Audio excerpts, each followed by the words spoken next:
अब देखो next heading डालो वहां पे बल्क मॉडुलस ऑफ इलास्टिसिटी।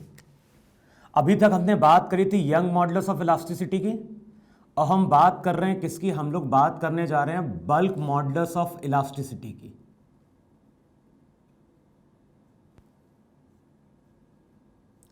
अब देखो जो भी मॉडुलस ऑफ इलास्टिसिटी है उसको हमने डिफाइन किया था कि it is the ratio of stress by strain, लेकिन स्ट्रेस भी डिफरेंट होता है, स्ट्रेन भी डिफरेंट होता है। इससे पहले हम लोगों ने डिफाइन किया था यंग्स मॉडुलस ऑफ इलास्टिसिटी, और वो वहां पे रेशियो था normal stress upon longitudinal strain का।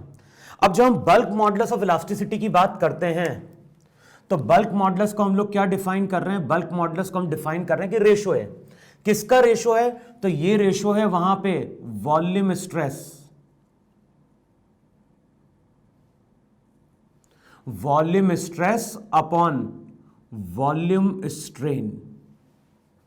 अब देखो इससे पहले हमने क्या डिफाइन किया था कि जो वॉल्यूम स्ट्रेस होता है, वॉल्यूम स्ट्रेस की हम बात कब करते हैं? जब किसी बॉडी पे हम सभी तरफ से क्या अप्लाई करते हैं? एक्सटर्नल फोर्स, और उसके कारण बॉडी के अंदर क्या डेवलप होता है? रिस्टोरिंग फोर्स डेवलप होता है। तो जब हम सभी तरफ से फोर्स अप्लाई करेंगे तो उस फोर्स पर यूनिट एरिया को हम लोग क्या लिखते थे? Pressure P. और जो भी वॉल्यूम स्ट्रेन है, वॉल्यूम स्ट्रेन को हम लिखते हैं चेंज इन वॉल्यूम अपॉन क्या हो गया? Original volume. तो जो भी बल्क मॉडुलस ऑफ इलास्टिसिटी है उसको हम लिखते हैं P upon delta V by V, और साइन जो रहेगा, साइन हम लोग लेंगे नेगेटिव। नेगेटिव साइन क्यों ले रहे हैं? क्योंकि रिलेशन मेरा क्या बन रहा है? रिलेशन बन रहा है P equals to minus B times delta V by V। तो V अगर इनिशियल वॉल्यूम है और डेल्टा V क्या है? वॉल्यूम में चेंज है। तो हम लोग क्या बोलते हैं? हम लोग बोलते हैं कि प्रेशर अगर बढ़ रहा है, अगर किसी बॉडी पे अगर हम प्रेशर बढ़ाएंगे तो वॉल्यूम जो रहेगा, वॉल्यूम मेरा वहां पे क्या हो जाएगा? कम हो जाएगा। इसलिए साइन हमने क्या लिया है? नेगेटिव लिया है। तो जब प्रेशर बढ़ाओगे तो बॉडी का वॉल्यूम कम हो जाएगा, और जब प्रेशर कम करोगे तो बॉडी का वॉल्यूम वहां पे क्या हो जाएगा? इंक्रीज कर जाएगा। तो नेगेटिव साइन केवल यही इंडिकेट करता है कि प्रेशर अगर बढ़ेगा तो वॉल्यूम क्या हो जाएगा? वहां पे डिक्रीज कर जाएगा। अब जब हम बल्क मॉडुलस की बात करते हैं तो बल्क मॉडुलस सॉलिड के लिए भी होता है, लिक्विड के लिए भी होता है, और साथ में किसके लिए होता है? गैस के लिए भी होता है।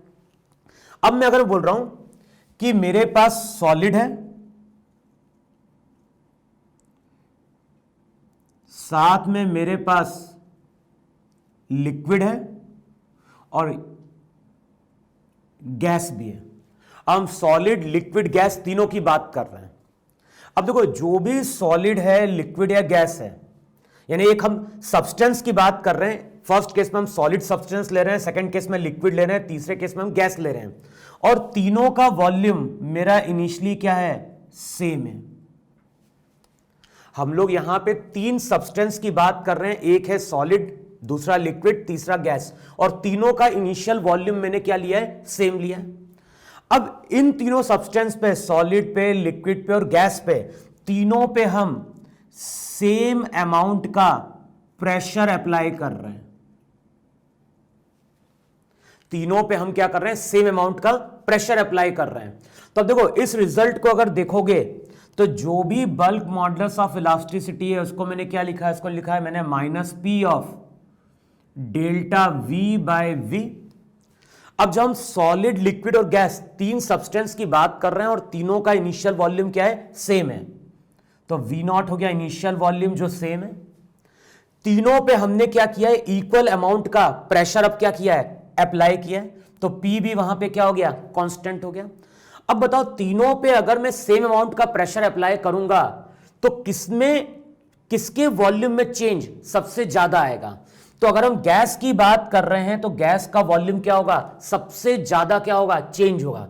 अगर हम प्रेशर बढ़ा रहे हैं तो गैस के केस में वॉल्यूम सबसे ज्यादा क्या होगा? चेंज हो जाएगा। अब वॉल्यूम में चेंज अगर क्या है? ज्यादा है, तो इसका मतलब क्या हुआ? अगर किसी बॉडी पे हम सेम अमाउंट का प्रेशर या सेम अमाउंट का वॉल्यूम स्ट्रेस अप्लाई कर रहे हैं तो जिसका वॉल्यूम सबसे ज्यादा क्या होगा? डिक्रीज करेगा। जिसका वॉल्यूम सबसे ज्यादा क्या होगा? डिक्रीज करेगा। बताओ उसका बल्क मॉडुलस वहां पे क्या हो जाएगा? कम हो जाएगा। हमें डेल्टा V देखना है, तो डेल्टा V सबसे ज्यादा किसका होगा? डेल्टा V की अगर हम बात करेंगे तो डेल्टा V गैस के केस में सबसे ज्यादा होगा। फिर उसके बाद क्या होगा? लिक्विड, और सबसे कम चेंज किस में आएगा, सॉलिड में आएगा। तो यहां से हम लोग क्या बोलते हैं कि जब तीनों सब्सटेंस पे हम सेम अमाउंट का प्रेशर अप्लाई कर रहे हैं तो गैस का वॉल्यूम क्या होता है, बहुत ज्यादा चेंज होता है। और गैस का वॉल्यूम अगर ज्यादा चेंज होगा इसका मतलब है कि bulk modulus of elasticity gas की क्या होगी, सबसे कम होगी। लिक्विड में कम चेंज होता है तो उसके बाद बल्क मॉडुलस ऑफ इलास्टिसिटी किसकी होती है, लिक्विड की होती है। और अगर हम सॉलिड की बात कर रहे हैं तो सॉलिड के केस में वॉल्यूम चेंज बहुत स्मॉल होगा, और डेल्टा भी अगर स्मॉल होगा तो बी वहां पे क्या होगा, लार्ज होगा। तो ये रिजल्ट हमें याद रखना है। और रिजल्ट क्या है कि जो भी बल्क मॉडुलस ऑफ इलास्टिसिटी है वो सॉलिड का सबसे ज्यादा होता है, लिक्विड का कम होता है, और सबसे कम मेरा वहां पे क्या होता है, गैस का होता है। तो कई बार क्वेश्चन में पूछा जाता है कि कौन सी बॉडी सबसे ज्यादा इलास्टिक है। तो रिजल्ट याद रखना है कि जो इलास्टिक वर्ड है वो किस पे डिपेंड करता है, वो डिपेंड करता है मॉडुलस ऑफ इलास्टिसिटी पे। जिस सब्सटेंस का मॉडुलस ऑफ इलास्टिसिटी सबसे ज्यादा होगा, जिस सब्सटेंस का मॉडुलस ऑफ इलास्टिसिटी सबसे ज्यादा होगा वही सब्सटेंस हमारे लिए सबसे ज्यादा क्या होगा, इलास्टिक होगा। जैसे देखोगे बुक में सबसे कॉमन क्वेश्चन दिया होता है कि which one is more elastic, steel और रबर। अगर हम स्टील और रबर को हम कंपेयर करें तो which one is more elastic, तो हम कैसे बोलेंगे। मान लो मैंने एक स्टील का वायर लिया, लेंथ L0, फिर मैंने एक रबर का वायर लिया, इसकी लेंथ भी कितनी, L0। अब दोनों ही वायर पे हम सेम अमाउंट का क्या कर रहे हैं, फोर्स अप्लाई कर रहे हैं। अगर हम स्टील की बात करेंगे तो स्टील के केस में इलोंगेशन क्या होगा, कम होगा वहां पे। लेकिन अगर हम रबर के वायर की बात कर रहे हैं तो रबर के केस में इलोंगेशन वहां पे क्या होगा, तो ये लेंथ अगर L1 है, ये लेंथ कितनी है, L2 है, तो वहां पे हम क्या बोलेंगे, L2 ग्रेटर देन क्या है, L1 है। इसका मतलब है कि जब दोनों वायर पे मैंने सेम अमाउंट का फोर्स अप्लाई किया, फाइनली बॉडी इक्विलिब्रियम में आएगी, तो बॉडी में जो स्ट्रेस डेवलप होगा वो हमारा वहां पे क्या होगा, इक्वल होगा। दोनों का एरिया ऑफ क्रॉस सेक्शन भी हमने क्या लिया है, सेम लिया है। तो जब हम यंग मॉडुलस ऑफ इलास्टिसिटी की बात करते हैं, यहां पे हमने फोर्स किसी एक डायरेक्शन में अप्लाई किया, तो हम किसकी बात करेंगे, वाई की। वाई मेरा क्या हो गया, वाई हो गया स्ट्रेस अपॉन स्ट्रेन। स्ट्रेस दोनों में इक्वल डेवलप हो रहा है, इनिशियली लेंथ दोनों की क्या है, इक्वल है। अब डेल्टा एल किसका ज्यादा होगा, तो डेल्टा एल रबर का क्या होगा, ज्यादा होगा। डेल्टा एल अगर रबर का ज्यादा होगा इसका मतलब है वाई जो होगा रबर का कम होगा, और स्टील के लिए वाई क्या होगा, ज्यादा होगा। और जिसके लिए मॉडुलस ऑफ इलास्टिसिटी ज्यादा होती है वही सब्सटेंस हमारे लिए क्या होता है, मोर इलास्टिक होता है। तो क्वेश्चन देखोगे बुक में दिया रहता है कि स्टील ज्यादा इलास्टिक है या रबर ज्यादा इलास्टिक है, तो हमारा आंसर है कि स्टील इज मोर इलास्टिक, क्योंकि स्टील के लिए मॉडुलस ऑफ इलास्टिसिटी ज्यादा होता है और रबर के लिए मॉडुलस ऑफ इलास्टिसिटी क्या होता है, कम होता है। तो इस प्रॉपर्टी को ध्यान रखना है, क्योंकि आगे जब हम लोग साउंड पढ़ेंगे तो साउंड में हम क्या करेंगे, उसकी वेलोसिटी की बात करेंगे, और जब साउंड की वेलोसिटी की बात करेंगे तो उसको हम बल्क मॉडुलस से रिलेट करेंगे, तो वहां पे इस प्रॉपर्टी को हम लोग क्या करते हैं, यूज करते हैं वहां पे। क्लियर। तो नोट डाउन करो, फिर मैं आगे एक न्यूमेरिकल डिस्कस करता हूं जो बल्क मॉडुलस ऑफ इलास्टिसिटी पे क्या है, बेस्ड है। फिर देखो जो नेक्स्ट टर्म आती है वो आती है मॉडुलस ऑफ रिजिडिटी, और इसको हम किससे डिनोट कर रहे हैं, ईटा से। जो भी मॉडुलस ऑफ रिजिडिटी है वो यहां पे क्या है, रेशो है।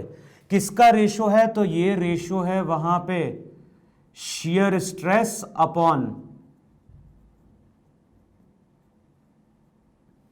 तो जो भी मॉडुलस ऑफ रिजिडिटी है वो रेशो है, किसका रेशो है, shear stress upon shear strain.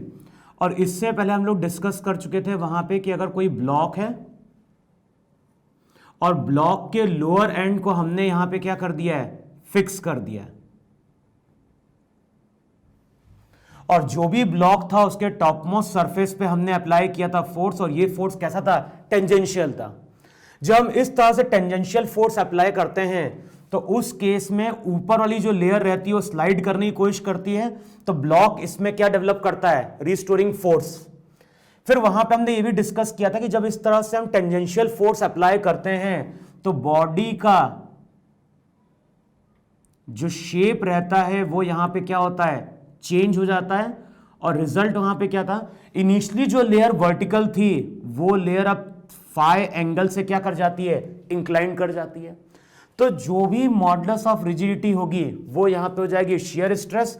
Shear stress था F अपॉन ए, लेकिन एरिया हम कौन सा कंसिडर करते थे, एरिया हम कंसिडर करते थे टेंजेंशियल अपॉन फाई। और फाई का मतलब क्या था, फाई का मतलब था कि ये लेयर अगर यहां पे डेल्टा एक्स से क्या हो रही है, आगे जा रही है, और ये साइड कितना है एल, तो जो भी फाई था फाई को हमने लिखा था डेल्टा एक्स बाय एल। तो इनिशियली जो लेयर वर्टिकल थी वो कितने एंगल से टिल्ट कर गई, वही मेरा वहां पे क्या था, शियर स्ट्रेन था। तो shear stress upon shear strain यही हमें क्या देगा, मॉडुलस ऑफ रिजिडिटी। तो नोट डाउन कर लो इस फॉर्मूले को वहां पे।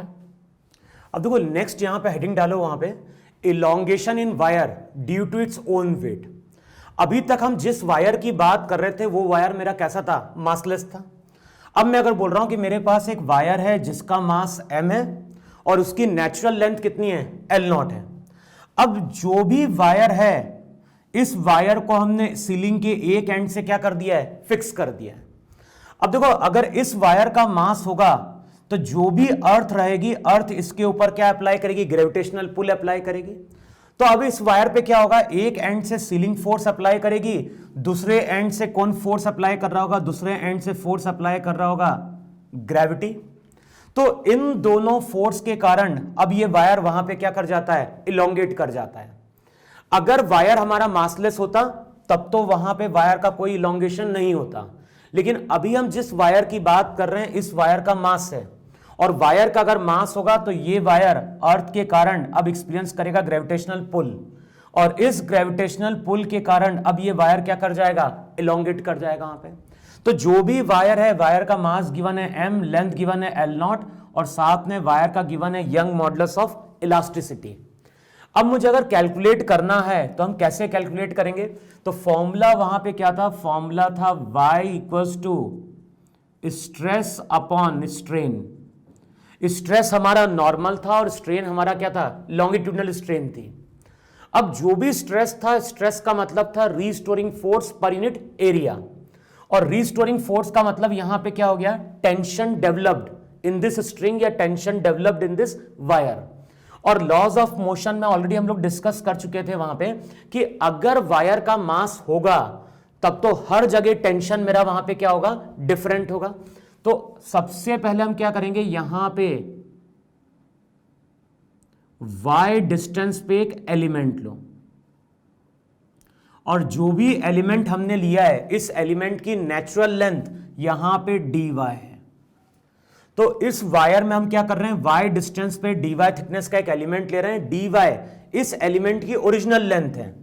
अब मान लो इस एलिमेंट में इलोंगेशन कितना हो रहा है, dx। तो dx क्या रिप्रेजेंट कर रहा है, dx रिप्रेजेंट कर रहा है elongation in this small element. अब अगर मुझे y कैलकुलेट करना है तो y मेरा क्या हो जाएगा, y हो जाएगा टेंशन T अपॉन इस वायर का यहां पे एरिया ऑफ क्रॉस सेक्शन भी लो, मान लो एरिया ऑफ क्रॉस सेक्शन कितना है A, तो रिजल्ट हो जाएगा T अपॉन A। स्ट्रेन का मतलब हो गया चेंज इन लेंथ अपॉन यहां पे क्या हो गया, ओरिजिनल लेंथ। अब सबसे पहले मुझे क्या फाइंड आउट करना है, टेंशन T उस पॉइंट पे। अब टेंशन T मुझे कैसे मिलेगा, तो जो एलिमेंट है वहां पे क्या करो, इतने पूरे पार्ट को कंसिडर करो। अब ये जो मैंने डॉटेड पार्ट कंसिडर किया है इस पे अर्थ क्या अप्लाई कर रही होगी, ग्रेविटेशनल पुल अप्लाई कर रही होगी। कितना ग्रेविटेशनल पुल अप्लाई करेगी, टोटल वायर का मास m है, लेंथ L0 है, तो m बाय L0 रिप्रेजेंट करता है मास पर यूनिट लेंथ। यहां पे लेंथ कितनी है, तो ये जो मैंने डॉटेड पोर्शन शो किया है, इस डॉटेड पोर्शन का जो वेट रहेगा वो हो जाएगा m by L0 into Y into G. अब इस पूरे पोर्शन पे वेट कहां लग रहा है, नीचे लग रहा है, और ये मेरा पूरा पोर्शन कैसा है, रेस्ट में है। इसका मतलब है कि जो भी रिमेनिंग पार्ट रहेगा वो इसको ऊपर की ओर खींच रहा होगा, और वही उस पॉइंट का क्या होगा, टेंशन होगा। तो जो भी टेंशन T है उसकी वैल्यू कितनी निकल के आ रही है, उसकी वैल्यू निकल के आ रही है m by L0 into Y into क्या हो गया, जी, वैल्यू पुट कर दो यहां पे, तो रिजल्ट अगले स्टेप में क्या हो गया, रिजल्ट हो गया dx equals to T by A into क्या हो गया dy। अगले स्टेप में t की वैल्यू पुट कर दो, तो t की जगह we can write m by L naught into Y into G upon A into D Y. अब ये जो इलोंगेशन मैंने कैलकुलेट किया है, ये इलोंगेशन तो मेरा एक स्मॉल एलिमेंट में है, और ऐसे अगर देखोगे तो ऐसे तो यहां पे नंबर ऑफ एलिमेंट्स हैं, सभी एलिमेंट में इलोंगेशन हो रहा होगा। टोटल इलोंगेशन के लिए इसको हम क्या करेंगे, इंटीग्रेट करेंगे। और कहां से कहां इसको हम इंटीग्रेट करेंगे, इंटीग्रेट करेंगे 0 से लेके एल नॉट तक। तो 0 से लेके एल नॉट के बीच में जितने भी एलिमेंट्स हैं, उन सभी एलिमेंट्स का हमें टोटल इलोंगेशन क्या करना है, सम अप करना है।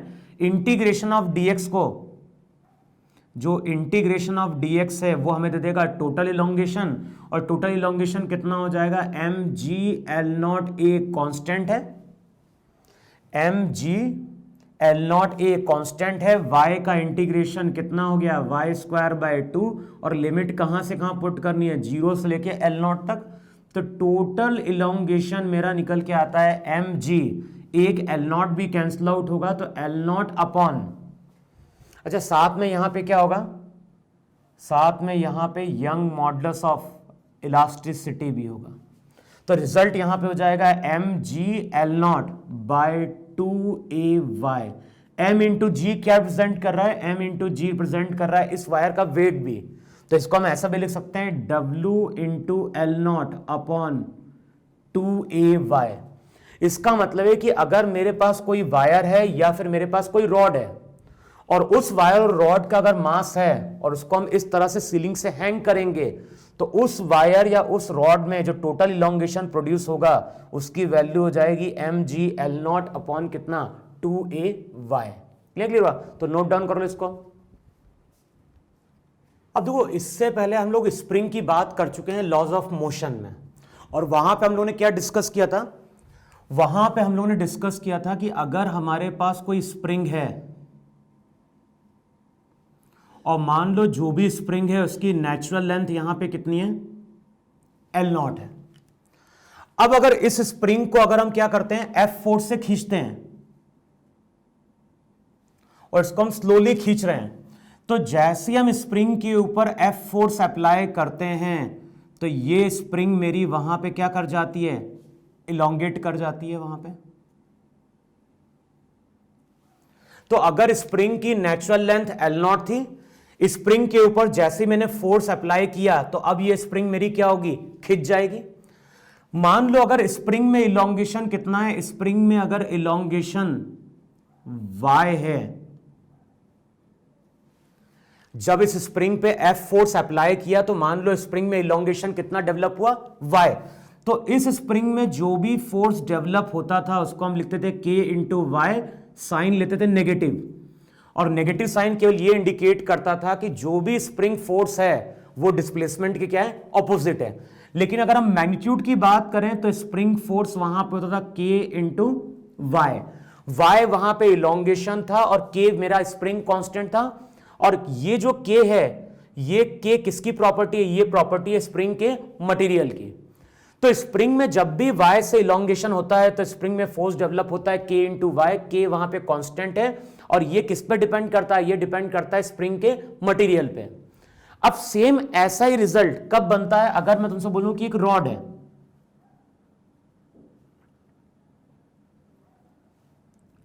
और जो भी रॉड है, इस रॉड की लेंथ अभी कितनी है, एल नॉट है।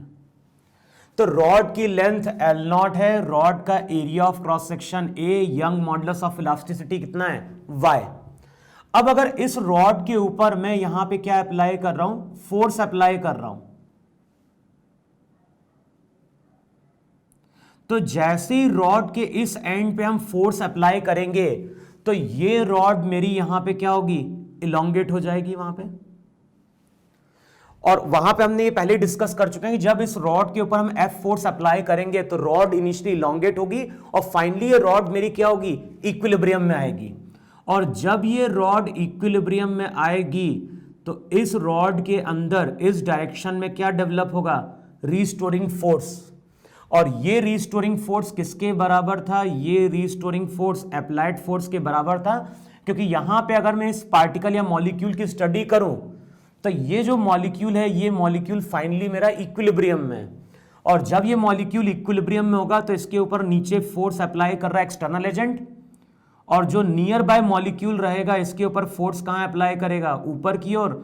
ये पार्टिकल रेस्ट में है तो एफ आर किसके बराबर होगा? एफ के बराबर होगा। और अभी हम जिस वायर की बात कर रहे हैं या जिस रॉड की बात कर रहे हैं वो रॉड मेरी क्या है? मासलेस है। अब इस वायर का अगर young modulus of elasticity y है तो y को हम क्या लिखेंगे? y को हम लिखेंगे स्ट्रेस। स्ट्रेस हो गया F by A upon strain हो जाएगा change in length upon original length. Term को सेपरेट आउट करो तो जो भी इस रॉड में रीस्टोरिंग फोर्स डेवलप होगा उसकी वैल्यू क्या निकल के आएगी? उसकी वैल्यू निकल के आएगी y into delta L by L naught into क्या हो गया? a। तो अगले स्टेप में हम बोलेंगे y इंटू ए upon L naught into delta L. अब जब हम y की बात करते हैं, a की बात करते हैं, तो ये पूरी टर्म मेरी कांस्टेंट है। a मेरा वहां पे एरिया ऑफ क्रॉस सेक्शन है, एल नॉट मेरी इनिशियल लेंथ थी, y मेरा यहां पे क्या था? यंग मॉडुलस ऑफ इलास्टिसिटी था। तो ये जो पूरी टर्म है, ये पूरी टर्म मेरी यहां पे कांस्टेंट है। तो ये जो रिजल्ट बन रहा है f, और ध्यान है f क्या है? f यहां रिप्रेजेंट कर रहा है इस रॉड में डेवलप होने वाला रीस्टोरिंग फोर्स, और ये रीस्टोरिंग फोर्स निकल के आ गया है y a by L naught into delta L. और इस रिजल्ट की अगर हम बात करें तो ये रिजल्ट किससे सिमिलर है? ये रिजल्ट सिमिलर है k इंटू वाई से। स्प्रिंग फोर्स कितना होता है? k into Y. तो यहां पे अगर देखोगे तो ये रिजल्ट हो गया F equals to constant into delta L. Delta L हो गया इलोंगेशन और k वहां पे कांस्टेंट है। तो जब हम रॉड के क्वेश्चन सॉल्व करेंगे और रॉड अगर मेरी एक्सटेंसिबल है तो इस रॉड को हम ट्रीट करेंगे सिमिलर टू स्प्रिंग। इसका मतलब है कि जब भी इस रॉड को मैं खींचूंगा, रॉड में जो रीस्टोरिंग फोर्स डेवलप होगा उसको हम डायरेक्ट क्या लिखेंगे? k into Y.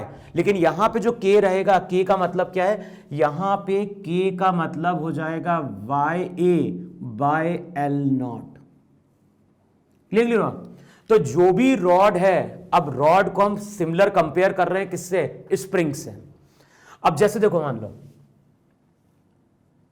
इससे पहले हम लोग सिंपल हार्मोनिक मोशन में पढ़ चुके थे वहां पे कि अगर हमारे पास स्प्रिंग है, स्प्रिंग से एक ब्लॉक को हमने कनेक्ट कर दिया है, तो ये ब्लॉक फाइनली कैसा रहता है? हमारा इक्विलिब्रियम में रहता है। इक्विलिब्रियम जिस जगह ब्लॉक इक्विलिब्रियम में रहता है वही मेरी क्या थी? मीन पोजीशन थी। वहां पे इस ब्लॉक को हमने स्मॉल अमाउंट से डिस्प्लेस किया था, और इस ब्लॉक को जब हम स्मॉल अमाउंट से डिस्प्लेस करके छोड़ते हैं तो ये ब्लॉक वहां पे क्या करता है? सिंपल हार्मोनिक मोशन परफॉर्म करता था। और टाइम पीरियड कितना था? t equals to 2 pi under root, t equals to 2 pi under root कितना था? t equals to 2 pi under root m by k। देखो यही रिजल्ट था कि नहीं था वहां पे? तो जब इस ब्लॉक को हम स्मॉल अमाउंट से डिस्प्लेस करते हैं और छोड़ते हैं तो ये block simple harmonic motion perform करता है, और उसका टाइम पीरियड कितना था? t equals to 2 pi under root m by k। अब सेम रिजल्ट हमें यहां पे यूज करना है। अगर मैं तुमसे बोल रहा हूं कि यहां पे एक रॉड है और इस रॉड से मैंने क्या कर दिया है? एक ब्लॉक को लाके क्या कर दिया है? कनेक्ट कर दिया है। मान लो ब्लॉक का मास कितना है? m। तो यहां पे एक रॉड है, रॉड से मैंने ब्लॉक को लाके कनेक्ट कर दिया है, तो ये रॉड अब मेरी क्या कर जाएगी? इलोंगेट कर जाएगी।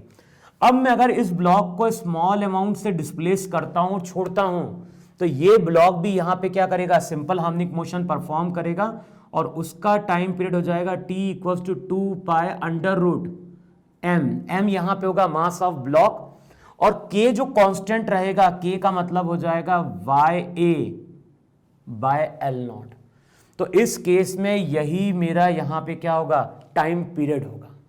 फिर जिस तरह से वहां पे स्प्रिंग के केस में हम सीरीज और पैरेलल की बात करते थे, अगर मान लो एक स्प्रिंग K1 है दूसरी स्प्रिंग मेरी यहां पे क्या है, K2 है। तो वहां पे हम बोलते थे कि ये जो दोनों स्प्रिंग का अरेंजमेंट है, ये स्प्रिंग का अरेंजमेंट मेरा कैसा है, सीरीज अरेंजमेंट था। और जब हम सीरीज अरेंजमेंट की बात करते थे तो वहां पे हम 1/k इक्विवेलेंट को डिफाइन करते थे 1/k1 प्लस 1/k2। लेकिन अगर मैं तुमसे बोल रहा हूं कि इस तरह से मेरी दो स्प्रिंग कनेक्टेड है किसी ब्लॉक से, ये K1 ये K2, तो इस तरह का जो अरेंजमेंट था उसको हम पैरेलल अरेंजमेंट बोलते थे। और जो पैरेलल अरेंजमेंट था वहां पे जब हम K इक्विवेलेंट की बात करते थे तो वहां पे हम लिखते थे K1 प्लस K2। तो जो रिजल्ट हम स्प्रिंग के लिए यूज करते हैं, सिमिलरली वही रिजल्ट हम किसके लिए यूज करते हैं, रॉड के लिए। अगर मैं तुमसे कभी बोल रहा हूं कि इस तरह से हमारे पास दो रॉड है,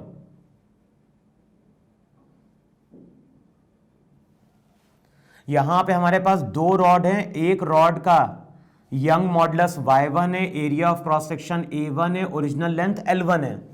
जो दूसरी रॉड है उसका y2 है, area of cross section A2 है, लेंथ कितनी है, L2 है। इसको हमने कनेक्ट कर दिया किससे, एक ब्लॉक से। तो अब ये जो दो रॉड होंगे, इन दोनों रॉड को हम कंपेयर करेंगे इन दोनों स्प्रिंग से। इसका जो कांस्टेंट K1 रहेगा, K1 की वैल्यू क्या हो जाएगी, y1A1/L1। यहां पे अगर मैं बात करूंगा तो K2 की वैल्यू हो जाएगी y2A2 बाय क्या हो गया, L2। अब ये दोनों ही रॉड मेरे यहां पे क्या है, सीरीज में। तो यहां पे हम क्या कैलकुलेट कर ले, यहां पे हम कैलकुलेट कर लें K इक्विवेलेंट की वैल्यू क्या होगी, K1 K2 upon K1 plus K2। अब मैं अगर यहां पे ब्लॉक को स्मॉल अमाउंट से डिस्प्लेस कर रहा हूं, छोड़ रहा हूं, तो इस केस में ये ब्लॉक क्या करेगा, सिंपल हार्मोनिक मोशन परफॉर्म करेगा।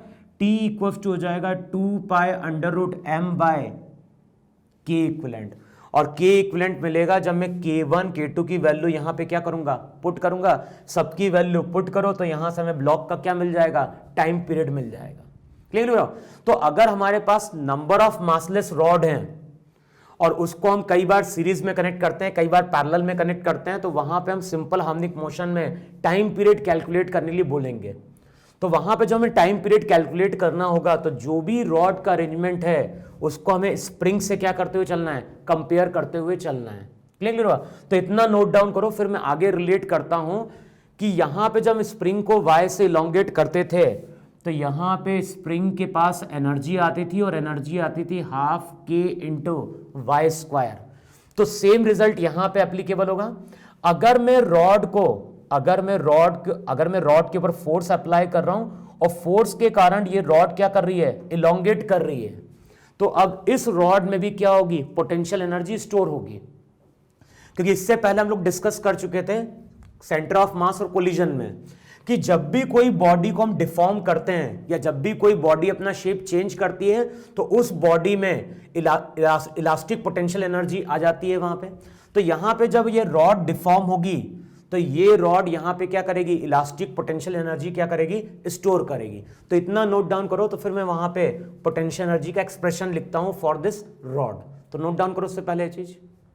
अब देखो, जिस तरह से स्प्रिंग को जब हम वाई से इलोंगेट करते हैं तो स्प्रिंग वहां पे कितनी एनर्जी स्टोर करती है, 12K वाई स्क्वायर। तो सेम रिजल्ट यहां पे एप्लीकेबल होगा। जब इस रॉड पे हम फोर्स अप्लाई करते हैं तो as a result of this force ये रॉड क्या हो रही है, इलोंगेट कर रही है। और रॉड अगर इलोंगेट कर रही है इसका मतलब है कि रॉड अब यहां पे क्या करेगी, पोटेंशियल एनर्जी स्टोर करेगी।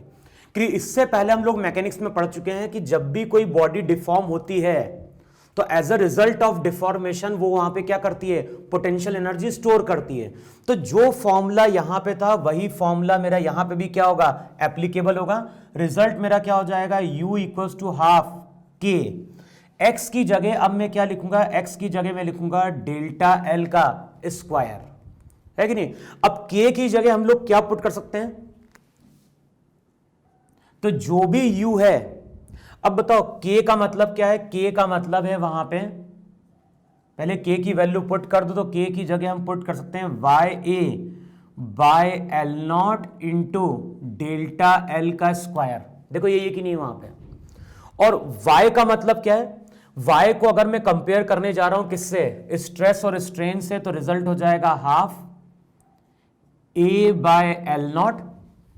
अब मैं किसकी वैल्यू पुट करने जा रहा हूं, मैं पुट करने जा रहा हूं वहां पे किसकी, y की। तो y की जगह हम लोग क्या पुट कर सकते हैं, y की जगह पुट कर सकते हैं F/A।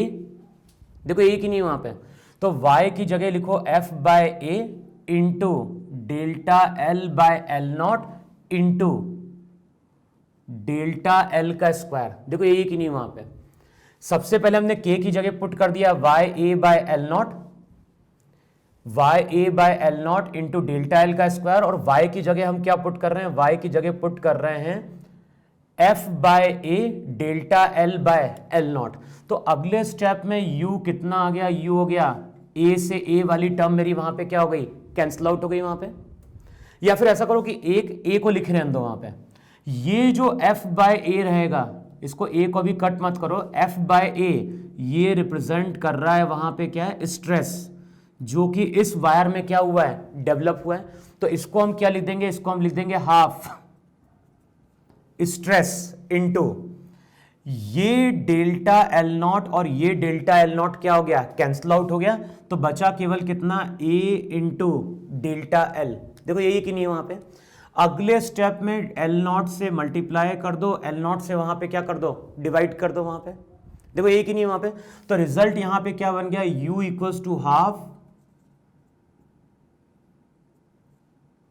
U जो रहेगा U हो जाएगा हाफ स्ट्रेस डेल्टा L/L0, ये हो जाएगा स्ट्रेन,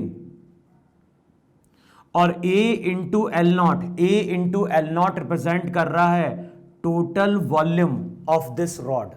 तो अगले स्टेप में क्या बन जाएगा, अगले स्टेप में रिजल्ट आता है U अपॉन AL0 करोगे तो ये हो जाएगा potential energy per unit volume. तो इस रॉड में जो भी पोटेंशियल एनर्जी आएगी पर यूनिट वॉल्यूम में, उसका फॉर्मूला हो जाएगा हाफ स्ट्रेस इनटू स्ट्रेन।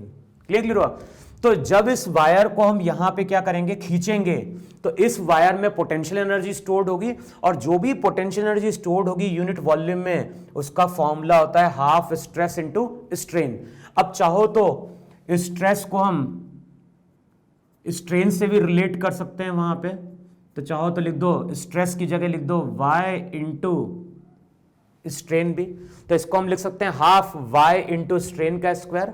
या फिर स्ट्रेन की जगह हम लोग पुट कर सकते हैं स्ट्रेस अपॉन y, तो इसको हम लिख सकते हैं हाफ स्ट्रेस का स्क्वायर अपॉन क्या हो गया, y। लेकिन जो जनरल फॉर्मूला में याद रखना है वो यही याद रखना है कि जब भी इस रॉड को हम खींचेंगे तो इस रॉड में जो भी पोटेंशियल एनर्जी स्टोर्ड होगी पर यूनिट वॉल्यूम, उसका फॉर्मूला होगा हाफ स्ट्रेस इनटू स्ट्रेन। तो आगे जब न्यूमेरिकल सॉल्व करोगे तो इस फॉर्मूले को हम लोग क्या करेंगे, यूज करेंगे। तो नोट डाउन कर लो इस रिजल्ट को वहां पे।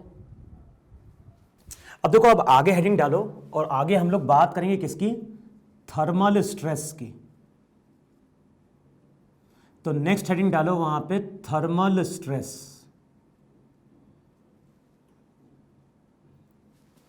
अब देखो, अभी तक हम लोगों ने क्या पढ़ा है, 9-10 में हमने ये चीज पढ़ी है कि अगर किसी बॉडी को हम हीट करते हैं, किसी बॉडी को अगर हम हीट कर रहे हैं, तो मोस्ट ऑफ द केसेस में बॉडी क्या करती है, एक्सपांड करती है।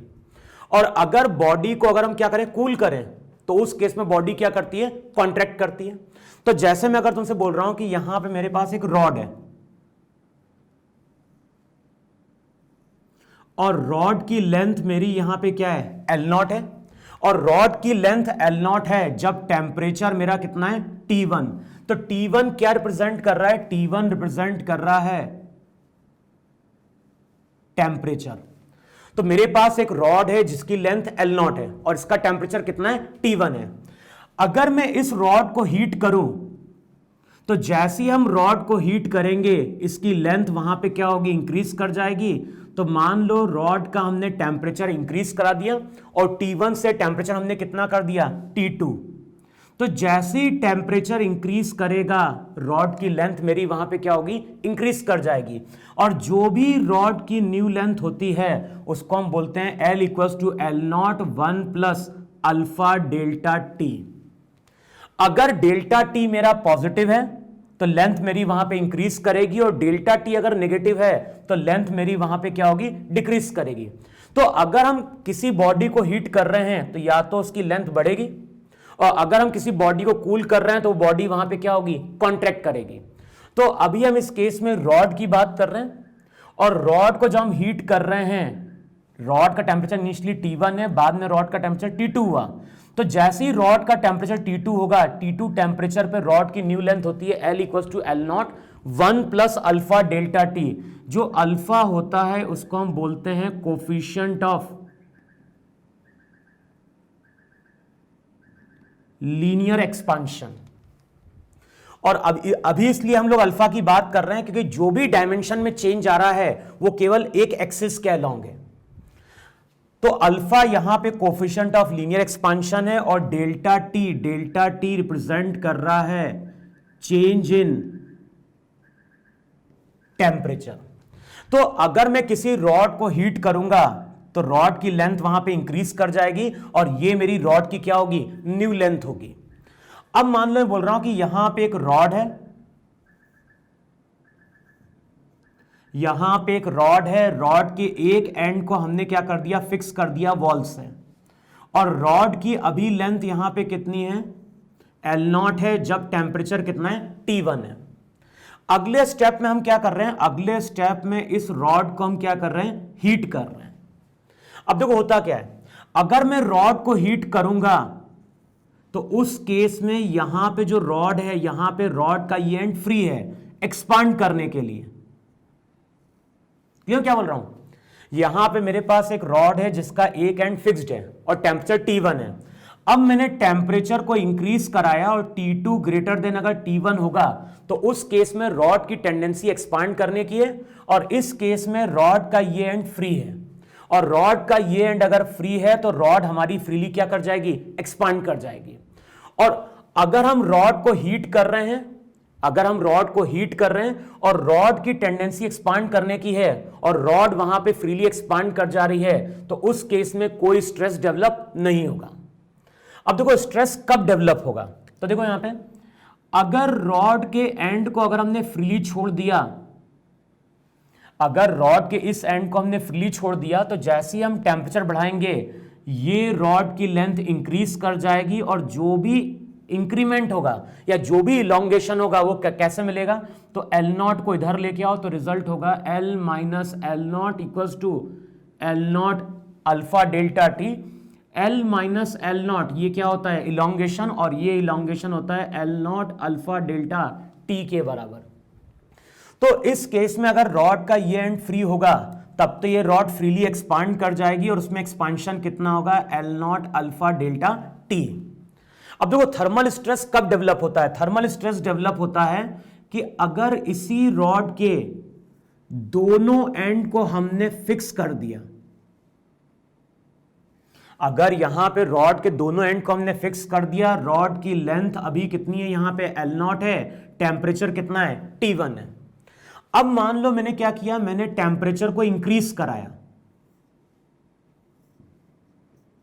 T2 ग्रेटर देन क्या है, T1 है। अब यहां पे अगर मैं टेम्परेचर को बढ़ाऊंगा तो रॉड की टेंडेंसी इलोंगेट होने की है, और रॉड यहां पे इलोंगेट नहीं हो पा रही है, तो इसका मतलब है कि अब इस रॉड में क्या होगा, थर्मल स्ट्रेस डेवलप होगा।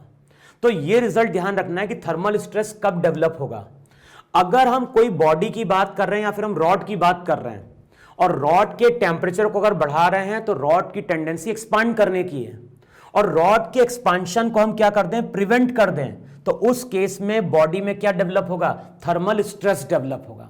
अब इस थर्मल स्ट्रेस को हम कैसे कैलकुलेट करेंगे, तो देखो यहां पे रॉड की टेंडेंसी एक्सपांड करने की है, तो रॉड की टेंडेंसी अगर एक्सपांड करने की होगी तो ये सपोर्ट पे फोर्स ऐसा अप्लाई करेगी। अब न्यूटन्स के थर्ड लॉ के अकॉर्डिंग क्या होगा, अगर ये सपोर्ट को इस डायरेक्शन में क्या कर रही है, पुश कर रही है, तो ये जो सपोर्ट रहेगा इसके ऊपर इस डायरेक्शन में क्या करेगा, फोर्स अप्लाई करेगा। और ध्यान है ये फोर्स जो रहेगा, ये फोर्स मेरा क्या होगा, दोनों डायरेक्शन से सेम आएगा। अब ये जो फोर्स होगा, इस फोर्स के कारण इस रॉड में इस तरह से एक रीस्टोरिंग फोर्स डेवलप होगा, और जो भी रीस्टोरिंग फोर्स होगा वो यहां पे F के बराबर होगा। और वो हम कैसे बोलेंगे, यहां पे अगर एक मॉलिक्यूल लेंगे रॉड का तो सपोर्ट इसको ऐसा पुश कर रहा है। अब जो नियर बाय मॉलिक्यूल रहेगा वो इसके ऊपर रीस्टोरिंग फोर्स इस डायरेक्शन में अप्लाई करेगा, और ये पार्टिकल अगर इक्विलिब्रियम में है तो एफ आर किसके बराबर होगा, एफ के बराबर होगा। तो यहां पे जो रॉड है, रॉड की टेंडेंसी एक्सपांड करने की है, और रॉड के एक्सपांशन को अगर हम प्रिवेंट कर रहे हैं तो इसका मतलब है कि रॉड में अब क्या डेवलप हो गया, थर्मल स्ट्रेस डेवलप हो गया। अब कैसे हम कैलकुलेट करें थर्मल स्ट्रेस, तो हम लोग क्या बोलते हैं, अगर रॉड का टेम्परेचर T1 से बढ़ के T2 आ गया तो T2 टेम्परेचर पे रॉड की जो ओरिजिनल लेंथ है वो यहां तक आने की कोशिश कर रही है, लेकिन T2 टेम्परेचर पे ये रॉड यहां तक नहीं पहुंच पाई है। इसका मतलब है कि इतना पार्ट जो है एक तरह से हमने क्या कर दिया है, खींच के वापस रॉड को यहां पे लेके आ गए। समझ में क्या बोल रहा हूं, मैं बोल रहा हूं कि अगर T1 टेम्परेचर से रॉड का टेम्परेचर T2 होता है तो T2 टेम्परेचर पे रॉड की ओरिजिनल लेंथ L तक अटेन करने की है, लेकिन यहां पे रॉड जो है वो L तक नहीं पहुंच पा रही है। इसका मतलब है कि ये जो पार्ट है, इतना पार्ट हमने खींच के वापस रॉड को यहां पे लेके आ गए। इसका मतलब है कि रॉड की ओरिजिनल लेंथ यहां तक जाने की है, लेकिन रॉड को हम वापस यहां पे लेके आ रहे हैं। इसका मतलब है कि रॉड को एक तरह से हमने क्या किया है, कंप्रेस किया है। तो यहां पे इस रॉड में कौन सा स्ट्रेस डेवलप होगा, तो रॉड में जो स्ट्रेस डेवलप होगा उसका नेचर कंप्रेसिव होगा। क्लियर? अब कितना कंप्रेसिव स्ट्रेस है, तो मान लो इस रॉड का यंग मॉडुलस ऑफ इलास्टिसिटी कितना है, y है, और y को हम लोग क्या लिखते थे, y को हम लोग लिखते थे स्ट्रेस अपॉन स्ट्रेन। स्ट्रेन का मतलब क्या था, स्ट्रेन का मतलब था चेंज इन लेंथ अपॉन क्या हो गया, ओरिजिनल लेंथ। इस रिजल्ट को देखो वहां पे, ये जो लेंथ है, ये लेंथ हमारी कितनी है, डेल्टा एल है।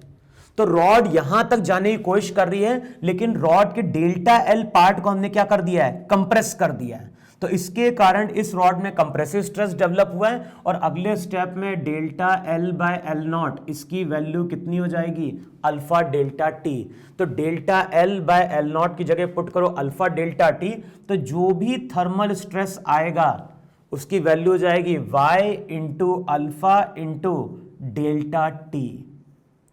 तो अगर हम किसी रॉड के टेम्परेचर को इंक्रीज करा रहे हैं, तो उस केस में रॉड की टेंडेंसी एक्सपांड करने की है, और रॉड के एक्सपांशन को अगर हम प्रिवेंट कर दें तो उसके कारण रॉड में क्या डेवलप हो जाता है, थर्मल स्ट्रेस डेवलप हो जाता है। इस थर्मल स्ट्रेस का नेचर यहां पे क्या है, कंप्रेसिव है। तो कंप्रेसिव स्ट्रेस कब डेवलप होगा, कंप्रेसिव स्ट्रेस डेवलप होगा जब रॉड के टेम्परेचर को हम क्या कराएंगे, इंक्रीज कराएंगे। सिमिलरली देखो, ये मेरी यहां पे रॉड थी, और जब रॉड का टेम्परेचर T1 था तो लेंथ यहां पे कितनी थी, L0 थी। अब मान लो हम टेम्परेचर को क्या कर रहे हैं, डिक्रीज करा रहे हैं। टेम्परेचर को डिक्रीज करा रहे हैं, इसका मतलब रॉड को हम क्या कर रहे हैं, कूल कर रहे हैं। अब जैसे ही हम टेम्परेचर को डिक्रीज कराएंगे तो ये जो रॉड रहेगी, ये रॉड यहां पे क्या कर जाएगी, कॉन्ट्रैक्ट कर जाएगी। रॉड में कितना कॉन्ट्रैक्शन होगा, तो रॉड में कॉन्ट्रैक्शन डेल्टा एल होगा, और डेल्टा एल की वैल्यू क्या होगी, L naught into alpha into delta T. तो जैसे ही इस रॉड के टेम्परेचर को हम डिक्रीज कराएंगे तो रॉड जो रहेगी, रॉड इतने से क्या कर जाएगी, कॉन्ट्रैक्ट कर जाएगी। तो अभी इस केस में कोई स्ट्रेस डेवलप नहीं होगा, क्योंकि रॉड की टेंडेंसी कॉन्ट्रैक्ट करने की है और रॉड का कॉन्ट्रैक्शन हमने अलाउ किया है, तो यहां पे अभी कोई स्ट्रेस डेवलप नहीं होगा। लेकिन अगर इसी केस में रॉड के दोनों एंड को हम फिक्स कर दें, और अब मैं बोल रहा हूं कि टेम्परेचर मैंने रॉड का T1 से डिक्रीज करा के T2 कर दिया, तो जैसे ही मैं T2 टेम्परेचर करूंगा तो रॉड जो रहेगी, रॉड तो ओरिजिनल इस लेंथ पे आने की कोशिश करेगी। तो T2 टेम्परेचर पे रॉड की जो लेंथ है वो ओरिजिनल यहां पे आने की कोशिश कर रही है, लेकिन रॉड की लेंथ तो अभी भी यहां पे कितनी है, L0 है। तो इसका मतलब है कि T2 टेम्परेचर पे रॉड इस शेप को अटेन करने की कोशिश कर रही है, लेकिन एक तरह से रॉड को हमने डेल्टा एल क्या कर दिया, खींच दिया, और खींच के इस सपोर्ट पे लेके आ गए। तो रॉड को एक तरह से हम खींच रहे हैं, तो यहां पे कौन सा स्ट्रेस डेवलप होगा, यहां पे स्ट्रेस डेवलप होगा टेंसाइल। ये जो भी सपोर्ट रहेगा वो रॉड के ऊपर इस डायरेक्शन में फोर्स लगाएगा, क्योंकि रॉड की टेंडेंसी कॉन्ट्रैक्ट करने की है और रॉड के कॉन्ट्रैक्शन को हमने क्या कर दिया है, प्रिवेंट कर दिया है। तो इसीलिए अब इस रॉड में क्या होगा, थर्मल स्ट्रेस डेवलप होगा। जो भी रीस्टोरिंग फोर्स होगा उसका डायरेक्शन कुछ इस तरह से होगा और उसकी वैल्यू भी कितनी होगी, एफ हो जाएगी वहां पे। फिर से अगर देखोगे तो अब जो स्ट्रेस डेवलप होगा वो यहां पे क्या होगा, टेंसाइल होगा, और उसकी वैल्यू यहां पे होगी y इंटू अल्फा इंटू क्या हो गया, डेल्टा टी।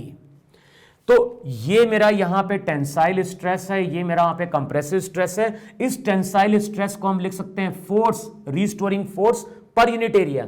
तो अगर इस रॉड का area of cross section A है तो इस फॉर्मूले से हम कैलकुलेट कर सकते हैं रीस्टोरिंग फोर्स भी। तो जो रीस्टोरिंग फोर्स होगा रॉड में डेवलप हो रहा है वो डेवलप हो रहा है y into A into alpha into delta T. तो देखो किसी भी रॉड में थर्मल स्ट्रेस कब डेवलप होता है, तो हम लोग क्या बोलेंगे इन दोनों रिजल्ट को कंबाइन करके, अगर हम किसी रॉड के टेम्परेचर को इंक्रीज करा रहे हैं या फिर रॉड के टेम्परेचर को हम डिक्रीज करा रहे हैं, तो उस केस में रॉड की टेंडेंसी या तो एक्सपांड करने की होगी या फिर रॉड की टेंडेंसी क्या होगी, कॉन्ट्रैक्ट करने की होगी। लेकिन अगर रॉड के एक्सपांशन को या फिर रॉड के कॉन्ट्रैक्शन को हम प्रिवेंट कर दें किसी तरह से, तो उस केस में रॉड में क्या होगा, स्ट्रेस डेवलप होगा, और उसी स्ट्रेस को हम लोग क्या बोलते हैं, थर्मल स्ट्रेस बोलते हैं। अगर हम टेम्परेचर बढ़ाएंगे तो रॉड में कैसा स्ट्रेस डेवलप होगा, कंप्रेसिव। यहां पे जब हमने टेम्परेचर को कम किया तो रॉड की लेंथ यहां तक आने की है, लेकिन एक तरह से रॉड को हमने डेल्टा एल खींच दिया है, तो यहां पे स्ट्रेस कैसा डेवलप होगा, टेंसाइल। तो जब टेम्परेचर इंक्रीज होगा तो स्ट्रेस का नेचर कंप्रेसिव होगा, और जब टेम्परेचर कम होगा तो स्ट्रेस का नेचर वहां पे क्या होगा, कंप्रेसिव होगा। लेकिन जो भी स्ट्रेस डेवलप होगा उसकी वैल्यू होगी y alpha delta T. Clear हुआ? तो इस फॉर्मूले को या फिर इस रिजल्ट को हम थर्मोडायनेमिक्स में भी देखते हैं जब वहां पे हम थर्मल एक्सपांशन की बात करेंगे। तो थर्मल एक्सपांशन में भी हम अगेन थर्मल स्ट्रेस की बात करेंगे वहां पे। तो नोट डाउन करो यहां पे, फिर मैं एक और केस डिस्कस करता हूं इसी का। अब देखो नेक्स्ट थर्मल स्ट्रेस में आगे हम बात करते हैं किसकी, कंपाउंड बार्स की। और कंपाउंड बार्स कब बनती है, कंपाउंड बार्स बनेगी जब वहां पे हम क्या करेंगे, 2 या मोर देन 2 रॉड्स लेंगे डिफरेंट मटेरियल की। तो इस केस में हम लोग क्या कर रहे हैं, इस केस में हम लोग क्या कर रहे हैं, 2 मटेरियल की 3 रॉड ले रहे हैं। ऊपर वाली जो 2 रॉड है वो स्टील की है और मिडिल वाली रॉड जो है वो तुम्हारी क्या है, ब्रास की है। तो अगर हमारे पास कई बार हम 2 रॉड लेते हैं, कई बार हम क्या करते हैं 3 रॉड लेते हैं, तो यहां पे जो हमने 3 रॉड ली है वो 2 डिफरेंट मटेरियल के लिए है, और इन तीनों रॉड को हमने रिवेट्स के थ्रू यहां पे क्या कर दिया है, फिक्स कर दिया है, फिर ज्वाइन कर दिया है। अब इस तरह का जो अरेंजमेंट रहता है रॉड का या बार का, उसी को वहां पे हम लोग क्या बोलते हैं, कंपाउंड बार बोलते हैं। तो जब हम कंपाउंड बार की बात करते हैं तो कंपाउंड बार क्या है, कंपाउंड बार वहां पे नंबर ऑफ बार का कलेक्शन है, लेकिन हम जिन बार्स की बात कर रहे हैं वो बार मेरी क्या होगी, डिफरेंट मटेरियल की होगी। इस केस में हमने मिडिल वाली जो रॉड ली है वो ब्रास के लिए, और ऊपर वाली जो रॉड ली है वो हमने किसके लिए, स्टील के लिए। जिस टाइम पे हमने दोनों को रिवेट्स के थ्रू ज्वाइन किया है उस टाइम पे दोनों की ओरिजिनल लेंथ L0 है और टेम्परेचर मेरा कितना है, T1 है। अब अगर मान लो मैं टेम्परेचर को इंक्रीज कराता हूं, अगर मैं टेम्परेचर को इंक्रीज करा रहा हूं,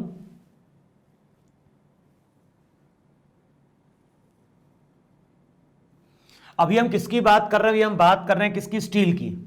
अगर मैंने टेम्परेचर को इंक्रीज कराया और T2 ग्रेटर देन क्या है, T1 है, तो ये जो स्टील की रॉड रहेगी, ये स्टील की रॉड कहां तक एक्सपांड कर जाएगी, L1 लेंथ क्या कर जाएगी, गेन कर लेगी, और L1 की वैल्यू क्या होती है, L0 1 plus alpha 1 delta T. देखो एक ही नहीं है। सिमिलरली अगर मैं ब्रास रॉड की बात कर रहा हूं, अगर मैं ब्रास रॉड की बात कर रहा हूं तो ब्रास रॉड जो रहेगी उसकी लेंथ वहां पे क्या हो जाएगी, L2 हो जाएगी, और L2 लेंथ वहां पे होगी L0 1 plus alpha 2 delta T. अब इस केस में हमें क्या गिवन है, इस केस में हमें गिवन है कि जो स्टील है उसका कोफिशिएंट ऑफ लीनियर एक्सपांशन ज्यादा है, और L1 अगर अल्फा 1 ज्यादा होगा इसका मतलब है कि L1 की वैल्यू L2 से ज्यादा होगी। अगर हमने इस रॉड का टेम्परेचर डेल्टा टी से वहां पे क्या किया, इंक्रीज किया।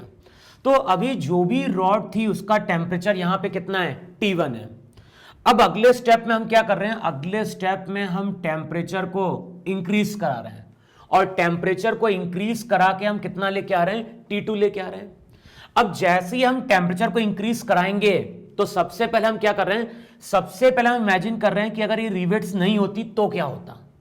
अगर ये रिवेट्स नहीं होती तो उस केस में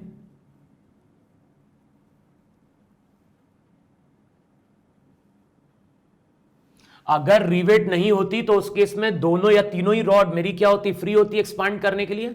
और उस केस में जो स्टील की रॉड रहती वो यहां पे L1 लेंथ क्या कर लेती, अटेन कर लेती। और ये L1 लेंथ कब अटेन करती, जब टेम्परेचर T1 से इंक्रीज होके T2 होता। लेकिन ये हमने कब इमेजिन किया है, जब ये रॉड मेरी क्या है, फ्री है टू एक्सपांड। सिमिलरली अगर मैं बात कर रहा हूं ब्रास की, तो अगर ये रॉड भी मेरी वहां पे क्या है, फ्री है एक्सपांड करने के लिए, तो ये रॉड यहां तक पहुंच जाती और ये लेंथ मेरी यहां पे क्या होती, ये लेंथ मेरी यहां पे L2 होती। यही कि नहीं है।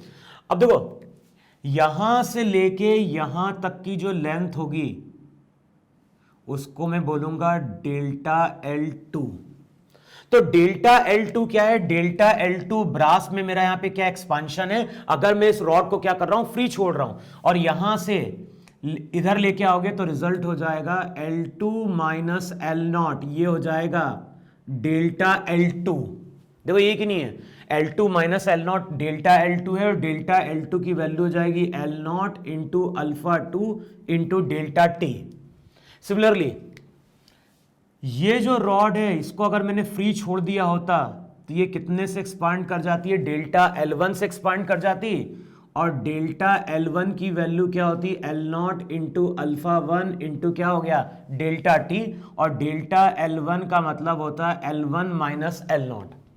लेकिन ऐसा कब होता है, ऐसा होता जब ये दोनों ही रॉड मेरी क्या होती है, फ्री होती है एक्सपांड करने के लिए। लेकिन जब दोनों रॉड को मैंने रिवेट्स के थ्रू ज्वाइन कर लिया है तो देखो होगा क्या, यहां पे हो क्या रहा है, जो स्टील की बार है, जो स्टील की बार है वो ज्यादा एक्सपांड करने की कोशिश कर रही है एज कंपेयर टू ब्रास। तो स्टील की रॉड जब एक्सपांड करने की कोशिश करेगी तो ब्रास की जो रॉड रहेगी उसको क्या करेगी, खींचेगी। सिमिलरली स्टील की एक्सपांड करने की टेंडेंसी कम है, ब्रास की एक्सपांड करने की टेंडेंसी कम है। तो जब हम टेम्परेचर को बढ़ाएंगे तो इन रॉड्स को हमने रिवेट्स के थ्रू ज्वाइन किया है, तो होगा क्या, ये जो स्टील की बार रहेगी वो ब्रास की बार को क्या होगी, बाहर की ओर खींचेगी। समझ में क्या बोल रहा हूं, अगर मैं टेम्परेचर को T1 से इंक्रीज करा के T2 पे लेके आ रहा हूं तो वो क्या रहा है, स्टील की टेंडेंसी बाहर जाने की ज्यादा है तो ब्रास की रॉड उसको क्या करेगी, पुल करेगी। सिमिलरली ब्रास की टेंडेंसी कम एक्सपांड करने की है तो स्टील की रॉड उसको क्या करेगी, बाहर की ओर खींचेगी। और इस केस में होगा क्या, जो फाइनली रॉड रहेगी वो कुछ यहां तक पहुंच जाएगी।